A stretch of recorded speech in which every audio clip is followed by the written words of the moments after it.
Welcome to genuine homeopathy. మనం సహజంగా doctors దగ్గర వింటూ ఉంటాం, at the same time patients కూడా జనరల్ గా చెప్పేది మనం వింటుంటాం. ఏంటంటే పర్టికులర్ గా ఒక ఇండివిజువల్ స్మోక్ చేశారు కాబట్టి లంగ్ క్యాన్సర్ వచ్చిందని, లేదంటే డ్రింక్ చేశారు కాబట్టి లివర్ క్యాన్సర్ వచ్చిందని, లేదంటే గుట్కాలు కైనీలు ఇలాంటివి తినడం మూలంగా మౌత్ క్యాన్సర్ వచ్చిందనేది మనం సహజంగా వింటూ ఉంటాం అన్నమాట. దీనిలో అసలు కరెక్ట్ కాన్సెప్ట్ ఏంటి అనేది ఈరోజు తెలుసుకునే ప్రయత్నం చేద్దాం. ఇక్కడ కనుక చూస్తే మనం కామన్ సెన్స్ అండ్ అబ్జర్వేషన్ కనుక కొద్దిగా యూజ్ చేస్తే అర్థమయ్యే విషయం ఏంటి అంటే, ప్రపంచవ్యాప్తంగా కొన్ని కోట్ల మంది స్మోక్ చేస్తున్నారు, అందరికీ లంగ్ క్యాన్సర్స్ రావట్లేదు. అలానే కొన్ని కోట్ల మంది డ్రింక్ చేస్తున్నారు, వాళ్ళందరికీ లివర్ క్యాన్సర్స్ కానీ లివర్ ఫెయిల్యూర్స్ కానీ సిరోసిస్ కానీ రావడం లేదు. అలానే కొన్ని కోట్ల మంది ఈ గుట్కాలు కైనీలు ఇలాంటివి తినడం జరుగుతుంది, అందరికీ కూడా ఈ మౌత్ క్యాన్సర్స్ రావడం అనేది జరగటం లేదు. ఎందుకు అంటే ఇక్కడ మెయిన్ వాళ్ళు చెప్పేదానికి మరి అది కరెక్టా ఇది కరెక్టా అనేది కనుక చూస్తే, ఇక్కడ హోమియోపతి చెప్పే విషయం ఏంటి అంటే ససెప్టబిలిటీ అని చెప్తాం. అంటే ఒక వ్యక్తికి వ్యాధిని కారకమైన స్థితి ఒకటి ఉంటుంది అనమాట, వ్యాధిని కలిగించే స్థితి, దాన్ని ససెప్టబిలిటీ అంటాం. ఆ వ్యాధిని గ్రహించే స్థితి అనమాట. అంటే ఈ వ్యాధిని గ్రహించే స్థితి ఉంటే ఏం చేసినా చేయకపోయినా సరే ఆ పర్టికులర్ వ్యాధి వచ్చి తీరుతుంది అని చెప్పేసి హోమియోపతి చెప్పేది. అది ఒక తామర కావచ్చు దాకా, లేదంటే ఒక బ్రెయిన్ ట్యూమర్ కావచ్చు దాకా, లేదంటే ఒక క్యాన్సర్ కావచ్చు దాకా, లేదంటే డయాబెటీస్ కావచ్చు దాకా, ఏదైనా సరే ఖచ్చితంగా వ్యాధిని గ్రహించే తత్వం ఎప్పుడైతే ఉంటుందో ఖచ్చితంగా అప్పుడు వాళ్ళకి ఆ వ్యాధి వచ్చి తీరుతుంది అని చెప్పేసి హోమియోపతి చెప్తుంది. అయితే ఈ డ్రింకింగ్ కానీ స్మోకింగ్ కానీ లేదంటే ఇవి తీసుకోవడం, ఇతరత్ర ఫుడ్స్ తీసుకోవడం వాళ్ళ కంప్లైంట్స్ వచ్చేవి ఏవైతే ఉంటాయో వాటి ప్రభావం లేదా అంటే ఖచ్చితంగా ఉంటుందన్నమాట. ఓన్లీ థింగ్ ఎక్కడ వస్తుంది డిఫరెన్స్ అంటే, ఆ వ్యాధి ఇప్పుడు సపోజ్ క్యాన్సర్ వచ్చే తత్వం ఉంది, వాళ్ళకి డ్రింక్ చేస్తే పర్టికులర్గా లివర్ క్యాన్సర్ వస్తుంది, స్మోక్ చేస్తే లంగ్ క్యాన్సర్ వస్తుంది. సో వాళ్ళ యొక్క ఆహారపు అలవాట్లు, వాళ్ళ యొక్క దైనందిన జీవితానికి సంబంధించిన ఎక్కడైనా లోపభూయిష్టమైన జీవన విధానం ఉంటే దాని మూలంగా ఆ పర్టికులర్ కండిషన్స్ లో ఆ పర్టికులర్ పార్ట్స్ లో క్యాన్సర్ వచ్చే ఛాన్స్ ఉంటుంది. అలాగే అక్కడ ముందు వెనకలు కూడా డిసైడ్ చేస్తుంది అనమాట. అంటే స్మోకింగ్ ప్రభావం, డ్రింకింగ్ ప్రభావం లేదా అంటే ఆ వచ్చే తత్వం ఉన్న వాళ్ళకి, ఆ ససెప్టబిలిటీ ఉన్న వాళ్ళకి ఆ పర్టికులర్ ఎక్సైటింగ్ ఫ్యాక్టర్ ఏదైతే ఉంటుందో అది లేకుండా చూసుకుంటే ఒక 5 ఏళ్ళు 10 ఏళ్ళు లేటుగా వస్తుంది, లేదంటే ఒక 5 ఏళ్ళు 10 ఏళ్ళు ముందు వస్తుంది అనమాట. అంటే సపోజ్ ఒక పర్సన్ కి డయాబెటీస్ వచ్చే తత్వం ఉంది, అక్కడ ఎప్పుడైతే ఆ డయాబెటిక్ టెండెన్సీ అనేది ఉంటుందో ఆ టెండెన్సీ ఉన్నవాడు స్వీట్స్ తినకుండా ఇతరత్ర తీసుకుంటూ జాగ్రత్తగా ఉంటే ఏమవుతుందంటే ఒక 5 ఏళ్ళు 10 ఏళ్ళు లేటుగా వస్తుంది.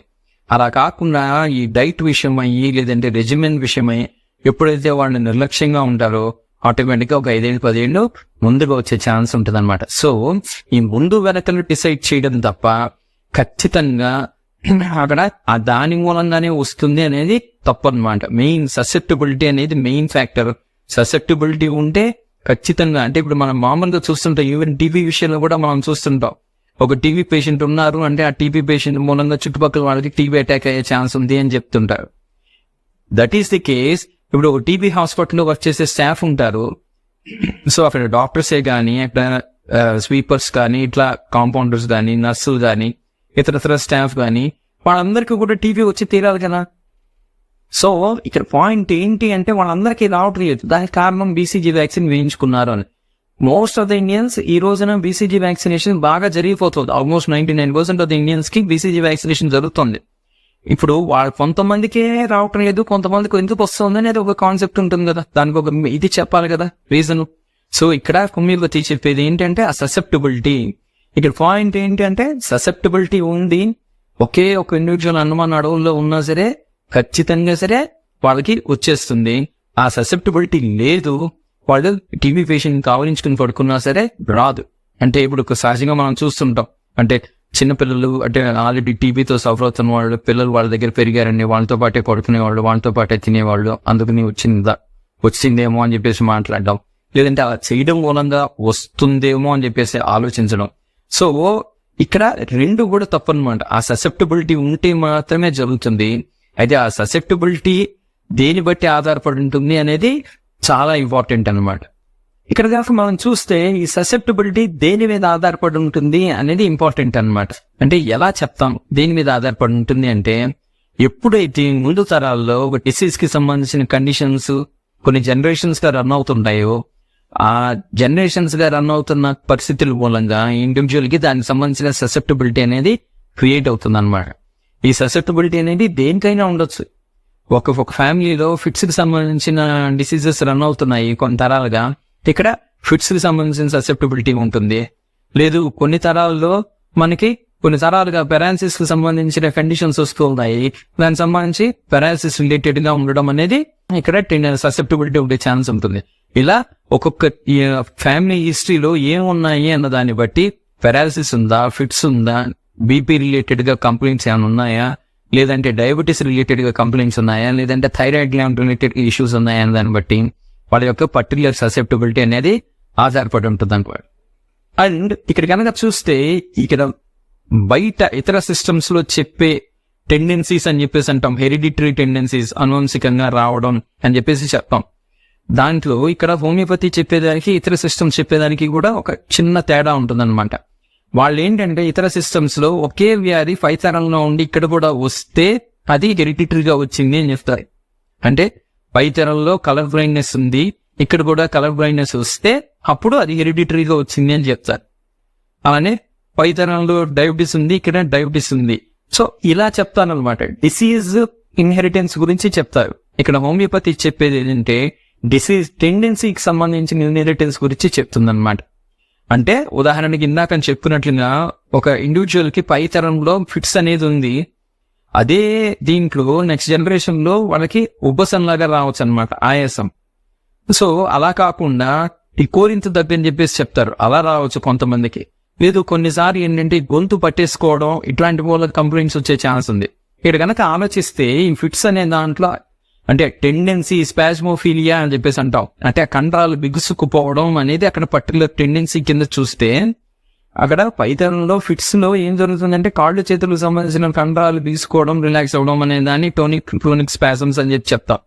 అక్కడ మనం అలా చూస్తే ఇక్కడ రెస్పిరేషన్ కి సంబంధించిన మజిల్స్ కనుక ఆ విధంగా స్పాస్మోటిక్ కండిషన్స్ వస్తే దాన్ని ఆస్తమా అంటాం.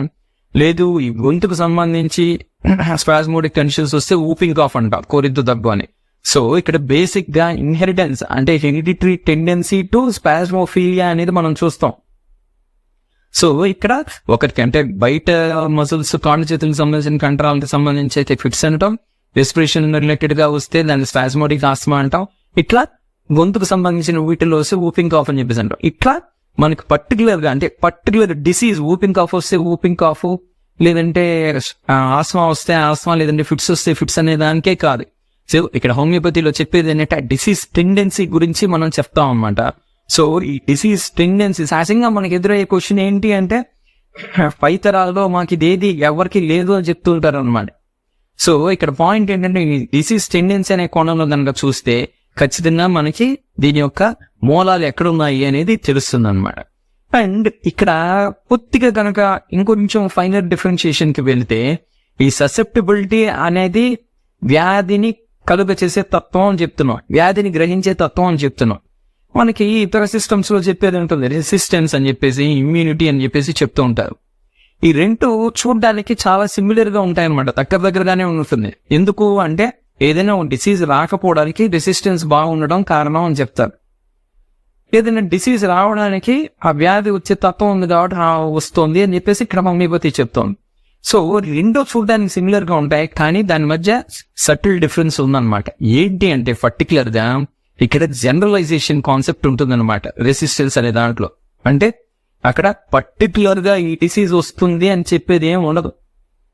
పర్టికులర్ గా ఈ డిసీజ్ వస్తుంది, రెసిస్టెన్స్ తగ్గడం మూలంగా ఈ డిసీజ్ వస్తుంది అని చెప్పడానికి ఏం ఉండదు అనమాట జనరల్ గా. అండ్ అది కూడా ఏదైనా వ్యాధి వచ్చిన తర్వాత చెప్పుకునే విషయం అనమాట. అంటే రెసిస్టెన్స్ తగ్గింది, న్యూమోనియా వచ్చింది, రెసిస్టెన్స్ తగ్గింది, లారింజైటిస్ వచ్చింది, రెసిస్టెన్స్ తగ్గింది, వేరే జాండీస్ కానీ ఇలాంటి కంప్లైంట్స్ వచ్చాయి అనేది చెప్తారు. జనరలైజేషనే జరుగుతుంది. కానీ ససెప్టబిలిటీ కాన్సెప్ట్ లో జనరలైజేషన్ ఉండదు అనమాట, ఇండివిజువలైజేషన్ అనేది ఉంటుంది. అంటే ఇక్కడ మనం పర్టికులర్ గా ఈ కంప్లైంట్ రాబోతోంది అనేది మనం స్పష్టంగా చెప్పేసేయచ్చు అనమాట. అంటే వీళ్ళకి ఫిట్స్ వచ్చే తత్వం ఉంది, అంటే పెరాలసిస్ వచ్చే తత్వం ఉంది, లేదంటే వీళ్ళకి థైరాయిడ్ ప్రాబ్లమ్స్ వచ్చే తత్వం ఉంది, ఆ థైరాయిడ్ లెవెల్స్ ఎక్కువగా ఉండే హైపోథైరాయిడిజం వచ్చే తత్వం ఉంది, లేదంటే థైరాయిడ్ లెవెల్స్ తక్కువగా ఉండే హైపోథైరాయిడిజం వచ్చే తత్వం ఉంది అనేది మనం చాలా స్పష్టంగా చెప్పొచ్చు అన్నమాట. అండ్ ఇక్కడ ఇంకొక ముఖ్యమైన విషయం, దానికి సంబంధించిన డిఫరెన్స్ ఏంటి అంటే, వ్యాధి వచ్చిన తర్వాత రెసిస్టెన్స్ తగ్గేది వచ్చింది అని చెప్పడం కాదు, ముందే చెప్పేసేయచ్చు. మనం ఖచ్చితంగా ముందే చెప్పేసేయచ్చు, వీళ్ళకి పర్టికులర్ గా ఇది వచ్చే ఛాన్స్ ఉంది, అది కూడా సుమారుగా ఈ ఏజ్ గ్రూప్ లో మనకి ఈ కంప్లైంట్ వచ్చే అవకాశం ఉంది అనేది మనం ముందుగానే చెప్పేసేయచ్చు అనమాట. సో ప్రిడిక్టబిలిటీ, అన్ప్రిడిక్టబిలిటీ అనేది ఇంకొక పాయింట్ అనమాట. అంటే మినిమం గా వచ్చేదాకా ఇది వస్తుంది అనేది చెప్పడానికి ఉండదు ఆ రెసిస్టెన్స్ కాన్సెప్ట్ లో. వచ్చిన తర్వాత మాట్లాడుకోవాలి తప్ప, రెసిస్టెన్స్ తగ్గి కంజంక్టివిటీస్ వచ్చింది, కళకణకులు వచ్చాయి, ఇలా మాట్లాడుకోవాలి తప్ప ముందే వస్తుంది అనేది మాత్రం మనం చెప్పడానికి ఉండదు. కానీ ఈ ససెప్టబిలిటీ కాన్సెప్ట్ లో మాత్రం ఖచ్చితంగా మనం ముందే చెప్పేసేయచ్చు అనమాట, వాళ్ళకి పర్టికులర్ గా ఈ కంప్లైంట్ రాబోతోంది అనేది ఆ ప్రిడిక్షన్ మనం చేయడానికి ఉంటుంది. అండ్ ఇంకొక ముఖ్యమైన డిఫరెన్స్ ఏంటి అంటే, ఈ రెసిస్టెన్స్ కాన్సెప్ట్ లో అంతా కూడా ఇమ్యూనిటీ రిలేటెడ్ గా చెప్తారనమాట, ఇమ్యూన్ రెస్పాన్స్ రిలేటెడ్ గా చెప్తారు.